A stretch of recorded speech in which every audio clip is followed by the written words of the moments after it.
Isa na naman. Start na naman na ano ko, natanggal ko sa post. Nasukal yan din. Nasukal din. Huwag matamis na yan. Keso lang ang lalim. Nakakapit din yung keso? Oo. Ha? Nakakapit na yan.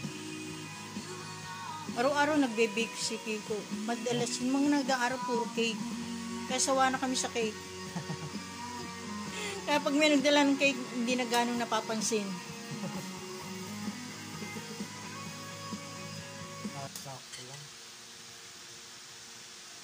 In-expect yun. Bakit naman na ito? Tubo ah. Masarap ba dun sa Royal Cafe?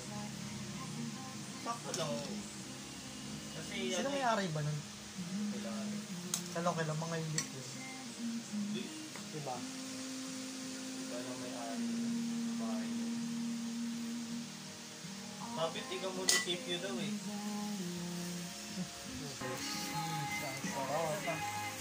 One totoo na. One totoo na. Tinigil, Yun ang mo, tapos tag mo yung bakes by image. Oo, tatay ko.